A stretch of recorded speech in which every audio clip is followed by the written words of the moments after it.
God bless you, my brothers and sisters. Today is day 10 of the 40 days of decrease.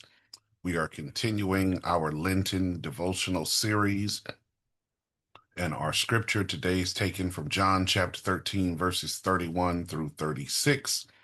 And our heart fast for today is fasting from control. I want to encourage you to be sure to read the verses of scripture that are part of our devotional for today, and then to pray at the end of each one of these sessions. Again, today is day 10, and we are fasting from control. Uncertainty has a way of exposing what underlies our faith. When outcomes feel secure, trust feels effortless. But when the future becomes unclear, our deeper instincts emerge. We discover what we cling to for safety, where we look for leverage, and how quickly faith can turn into negotiation. Day 10 meets us in that revealing space.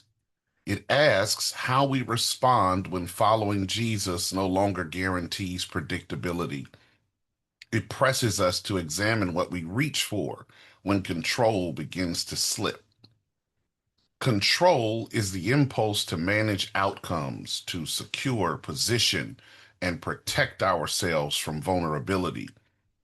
In spiritual life, control often masquerades as planning, as ambition, or responsibility. It's the desire to stay ahead of uncertainty by shaping the future on our own terms. To fast from control is not to become careless or passive. It is to release the belief that security comes from positioning ourselves advantageously. It is to loosen our grip on outcomes and trust God where certainty is unavailable.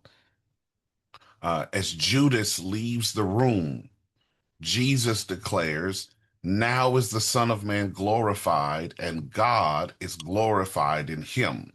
Remember, yesterday we left them at the Last Supper. They're still there. Judas now leaves the room, and Jesus says again, "Now is the Son of Man glorified, and God is glorified in him." But that's striking. Betrayal has just been set in motion. The path to the cross is now unavoidable, and what Jesus is speaking about is glory. Not triumph as the disciples understood it, but obedience that trusts God fully with the outcome. Jesus then tells his disciples that he's going where they cannot follow. And those words land heavily. Familiar patterns are breaking, expectations are dissolving, control is slipping away. And into that uncertainty, Jesus does not offer strategy, he offers a command. A new commandment I give to you, that you love one another. When control fades, love becomes the defining mark of discipleship. Throughout the Gospels, moments of uncertainty often provoke attempts to control. James and John respond to Jesus' predictions of suffering by asking for seats of honor in Mark chapter 10, verses 35 through 37. Because when the future feels unstable, people reach for position. Control offers the illusion of safety. The same instinct lives in us. When we don't know what's coming next, we may seek reassurance through status, influence, or certainty. Control promises stability, but it rarely delivers peace. Jesus consistently redirects his disciples from grasping to trusting. But here's the heart of day 10. When control slips away, Jesus calls his disciples not to secure themselves, but to surrender themselves to love. The absence of certainty is not an invitation to seize power. It's an invitation to practice faithfulness. Control says, how can I protect myself? Jesus asks, how can you love one another as I have loved you?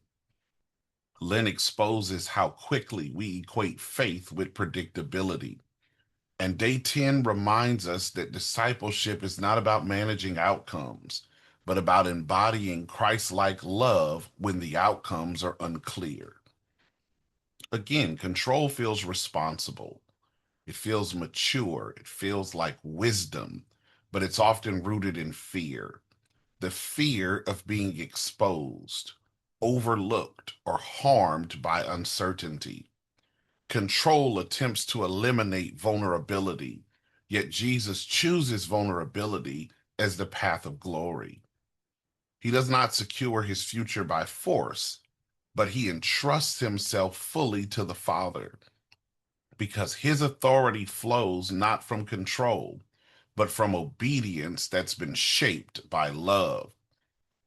And so Lent trains us to let go of what we habitually grasp.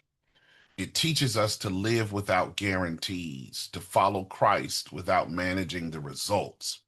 Lent reminds us that trust is not proven by how well we plan, but how faithfully we love when control is surrendered.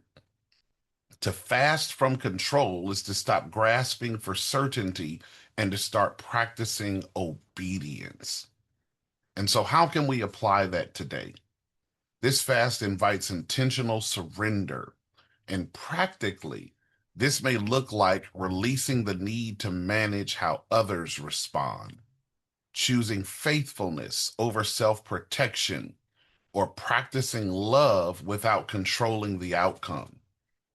And so today, I want you to identify one situation where you've been trying to secure yourself through control. And then today, continuously release that outcome to God and choose love instead of leverage. Here are your questions for reflection before you pray today. Where do I instinctively reach for control when uncertainty arises? How might love look different if I weren't managing the outcomes? And what would trusting God more deeply require me to release? I want to encourage you again to read the scriptures that are a part of today's devotional. That's John chapter 13, verses 31 through 36. And then I want to invite you to pray. I'm intentionally not doing that for you because this season is a season of fasting and prayer.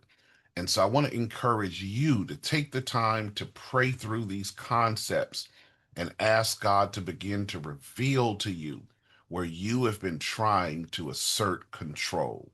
God bless you, my brothers and sisters, and we'll see you on day 11.